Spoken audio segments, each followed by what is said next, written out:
കേൾക്കുന്നവർ മനസ്സിലാക്കട്ടെ, ദുബായിലിരിക്കുന്ന സഹോദരങ്ങൾ, സൗദിയിലുള്ള സഹോദരങ്ങൾ, ലോകത്ത് എത്രയോ ഭാഗത്തിരുന്ന് ഈ കോമ്പാറയിൽ നടക്കുന്ന പ്രഭാഷണം വീക്ഷിക്കുന്ന പ്രവാസി സമൂഹമുണ്ടല്ലോ. പരിശുദ്ധ ഖുർആനിനെ ഓതണേ, പഠിക്കണേ, ചിന്തിക്കണേ, ആ വഴികളിലൂടെ സഞ്ചരിക്കണമേ. അറബി രാവിലെ 4 മണിക്ക് എഴുന്നേറ്റ് ജോലിക്ക് പോകണമെന്ന് പറഞ്ഞാൽ എത്ര വലിയ തണുപ്പായാലും എത്ര വലിയ ചൂടായാലും പ്രശ്നമില്ല.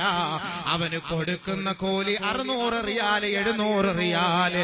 തന്റെ ഉമ്മയ്ക്ക് വേണ്ടി, ഉപ്പയ്ക്ക് വേണ്ടി, ഭാര്യ മക്കൾക്ക് വേണ്ടി കൊടും തണുപ്പ് സഹിക്കാൻ ഈ പ്രവാസികളെ തയ്യാറാകുമ്പോ ആ പ്രവാസിയെ നോക്കിയിട്ട് അല്ലാഹു പറയുകയാണ്, തൂബാലിൽ ഖുറബാ, നിന്റെ ഉജീനത്തിന് വേണ്ടി, നിന്റെ അത്താണിക്ക് വേണ്ടി ഒരു പിടി ഭക്ഷണം നിന്റെ മക്കൾക്ക് കൊടുക്കുന്നതിന് വേണ്ടി നിന്റെ കുടുംബങ്ങളെ അവഗണിച്ചിട്ട് വിദേശത്ത് കഴിയുന്നവനെ, അവിടെ നീ മരിച്ചാൽ നിനക്ക് സന്തോഷ വർത്തമാനമാണ്, സ്വർഗമാണ്, സ്വർഗമാണ്.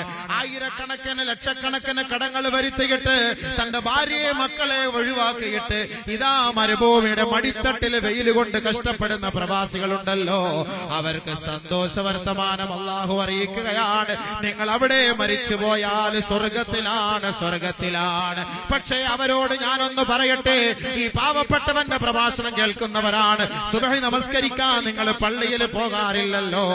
എത്രയോ രാത്രികളാണ് ടിവിയുടെ മുന്നിൽ നിങ്ങളുടെ സമയം കളയുന്നത്. 12 മണിക്ക് കടയടച്ചിട്ട് വന്ന് 2 മണിക്കൂറോളം 3 മണിക്കൂറോളം ടിവിയുടെ മുന്നിൽ ഇരുന്നിട്ട് 3 മണിക്ക് കിടന്നുറങ്ങിയിട്ട് രാവിലെ 8 മണിക്ക് എഴുന്നേറ്റ് ജോലിക്ക് പോകലല്ലേ. 8 മണിക്ക് എഴുന്നേറ്റ് ജോലിക്ക് പോകുമ്പോ കുളിച്ചു ഒരുങ്ങിയിട്ട് കട്ടിലിന്റെ സൈഡിൽ പോയി മുസല്ലയിട്ട് 2 റക്അത്ത് നമസ്കരിച്ചാൽ, പ്രവാസികളെ, വർഷങ്ങളോളം നിങ്ങൾ അവിടെ ജോലി ചെയ്താൽ നിങ്ങളുടെ കടം തീരുകയില്ല, കടം തീരുകയില്ല. കാരണം ആർക്കും